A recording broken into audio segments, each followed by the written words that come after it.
સ્વાધ્યાય 8.1 પ્રશ્ન number 2 12a minus 9ab plus 5b minus 3 માંથી 4a minus 7ab plus 3b plus 12 બાદ કરો.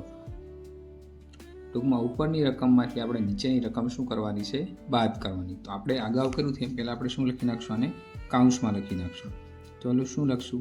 12a પહેલું પદ આખું લખી નાખશું. પહેલી પદાવલી આખી 9ab વત્તા 5b માઇનસ 3. હવે બાદ બાક કરવાની એટલે આપણે કઈ નિશાની કરશું? માઇનસની. બીજું પદ 4a માઇનસ 7ab વત્તા 3b પ્લસ 12. હવે જો બાદ બાકીની નિશાની કાઉન્સની બહાર હોય તો અંદરની બધી નિશાની તમારે બદલી નાખવાની. પ્લસ હોય તો માઇનસ, માઇનસ હોય તો પ્લસ.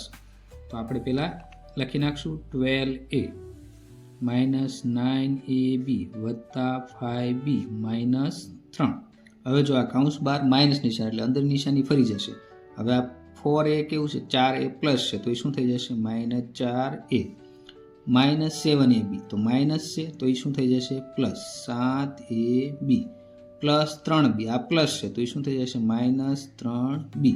આ પ્લસ 12 છે તો એ કેવા થઈ જશે? માઇનસ 12. એટલું સમજાણું? હવે આપણે સજાતી પદ તો અહીંયા 12a છે તો 12a. હવે એ વાળું પદ બીજે ક્યાં છે? અહીંયા છે માઇનસ 4a. પછી ab વાળું પદ તો માઇનસ 9ab. ab વાળું બીજું પદ કયું છે? 7ab. તો પ્લસ એની આગળ જે નિશાની હોય આપણે લઈ લેવાની 7ab પ્લસ 5b. ત્રીજું પદ પ્લસ 5b. તો b વાળું પદ ક્યાં છે? અહીંયા પણ કેવું છે? Minus 3b. માઇનસ 3b પછી માઇનસ 3 અને આમાં માઇનસ 12. સરખા સરખા પદ આપણે લઈ લઈશું. હવે શું થશે? 12a માઇનસ 4 તો 12માંથી 4 કાઢશો કેટલા વધશે? 8a. અને મોટા પદની નિશાની માઇનસ 9ab પ્લસ 7ab. તો માઇનસ પ્લસ માઇનસ તો 9માંથી 7 કાઢો તો 2. મોટા પદની નિશાની તો મોટું પદ 9 છે એની આગળ માઇનસ નિશાની તો માઇનસ 2ab વત્તા 5b માઇનસ 3b. b તો વત્તે ઓછે ઓછા તો શું થશે? 5માંથી 3 કાઢો તો શું થશે? 2b. તો મોટા પદ આગળ પ્લસ તો plus 2b. Minus 3 minus 12 minus minus plus તો 3 ને 12 15 પણ મોટા પદ આગળ માઇનસ છે એટલે માઇનસ 15. તો આ આપણો શું થઈ જશે? આન્સર થઈ ગયો. બીજો પ્રશ્ન શું છે? 5xy minus 2yz minus 2zx plus 10xyz માંથી 3xy વત્તા 5yz માઇનસ 7zx બાદ કરો. તો આપણે શું કરશું? પહેલાં આને કાઉન્સમાં લખી નાખશું. બરાબર. કાઉન્સમાં 5xy minus 2yz minus 2zx વત્તા 10xyz કાઉન્સ પૂરો. હવે બાદ બાદ કરવાનું એટલે 12 શું કરશું આપણે? માઇનસ નિશાની. પછી નવો કાઉન્સ 3xy વત્તા 5yz માઇનસ 7zx કાઉન્સ પૂરું. આ પદ હતું એ માઇનસ કરીને મેં કાઉન્સમાં લખ્યું. હવે આપણે શું કરશું? કાઉન્સ જોડશું. પણ કાઉન્સની બહાર જો માઇનસ નિશાની હોય તો કાઉન્સની અંદરની બધી નિશાની શું થઈ જશે? ફરી જશે. તો આ શું લખશું? 5xy minus 2yz minus 2zx વત્તા 10xyz. હવે જો આ માઇનસ નિશાની છે તો અંદર 3xy કેવા છે? પ્લસ છે પણ પ્લસ હોય તો એ શું થઈ જશે? માઇનસ. માઇનસ 3xy નિશાની બધી ઉલટાઈ જશે. પ્લસ 5yz છે એ કેવા થઈ જશે? માઇનસ. Minus 5yz. આ માઇનસ 7zx હતા માઇનસ એ શું થઈ જશે? પ્લસ. નિશાની બદલી જશે એટલે પ્લસ 7zx. હવે આપણે સજાતી પદો લખી નાખશું. તો પહેલું પદ શું છે? 5xy. xy વાળું બીજું પદ કયું છે?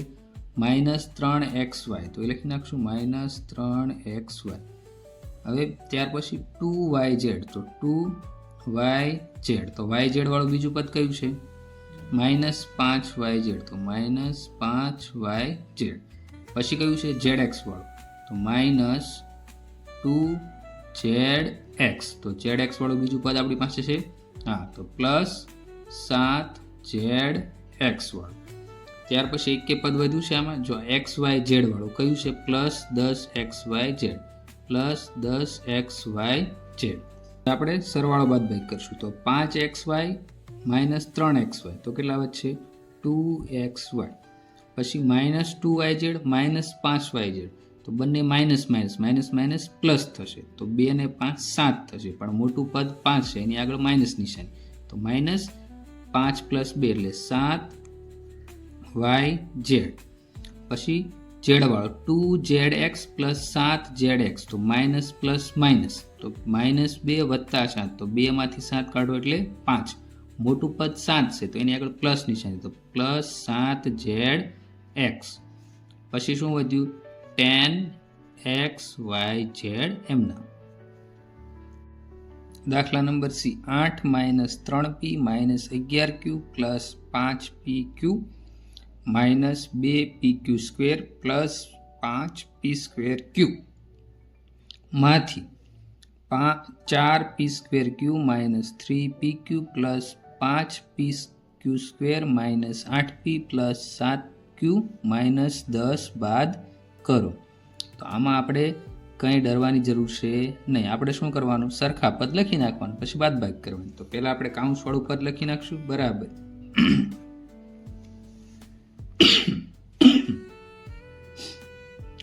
પેલું પદ શું છે, 18 minus 3P minus 11Q plus 5PQ minus 2PQ square plus 5P square Q.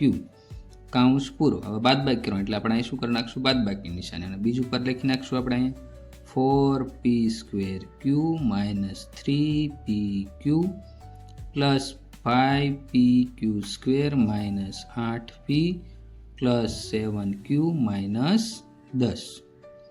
હવે આ કાઉન્સ આપણે છોડી નાખશું. જો અહીંયા કાઉન્સ બાર માઇનસ નિશાની, તો અંદરની બધી નિશાની શું થઈ જશે, બદલી જશે. તો કાઉન્સ છોડીને લખશું, તો 18 minus 3P minus 11Q plus 5PQ minus 2PQ square plus 5P square Q. હવે કાઉન્સની અંદર નિશાની બદલાશે, તો આ કેવા છે, પ્લસ 4P સ્ક્વેર Q, તો એ પ્લસ સી કેવા થઈ જશે, minus minus 4P square Q. Minus છે તો માઇનસ સી શું થઈ જશે, પ્લસ પ્લસ પ્લસ 3PQ. આ પ્લસ છે તો પ્લસ સી શું થઈ જશે, માઇનસ માઇનસ 5PQ સ્ક્વેર. આ માઇનસ છે તો એ શું થઈ જશે, પ્લસ 8P. આ પ્લસ છે તો એ શું થઈ જશે, માઇનસ 7Q. માઇનસ 10, તો માઇનસ 10 કેવા થઈ જશે, પ્લસ 10.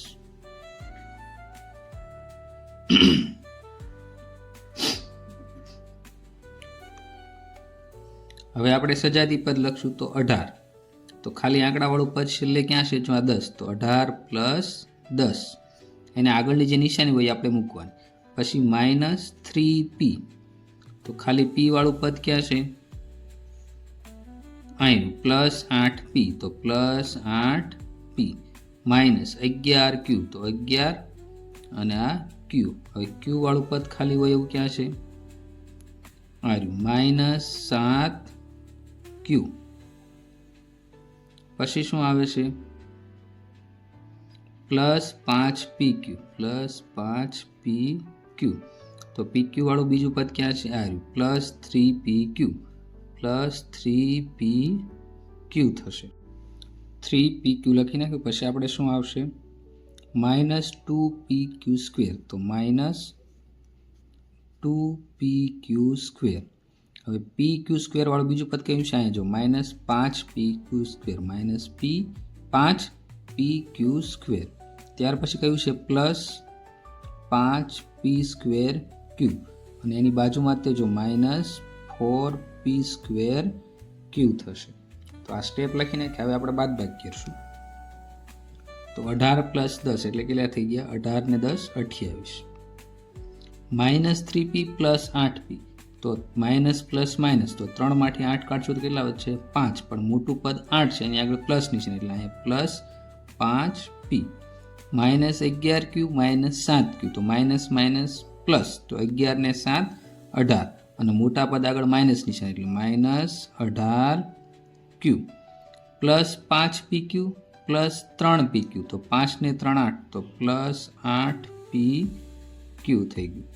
પછી -2pq² -5pq², તો માઇનસ માઇનસ પ્લસ, મોટું પદ 5 છે, એની આગળ -5, તો -2 + 5, એટલે કેટલા થઈ ગયા? 7pq². પ્લસ 5p²q -4p²q, તો 5માંથી 4 કાઢશો કેટલા વધશે? 1, તો અહીંયા પ્લસ 1p²q. આ થઈ ગયું. હવે આપણે આપણને આ રીતે પણ લખી શકશું: 28 5p - 18q plus 8pq -7pq² plus એકડો લખો કે ના લખો ચાલે, p²q. તો આપણો શું થશે ફાઇનલ આન્સર?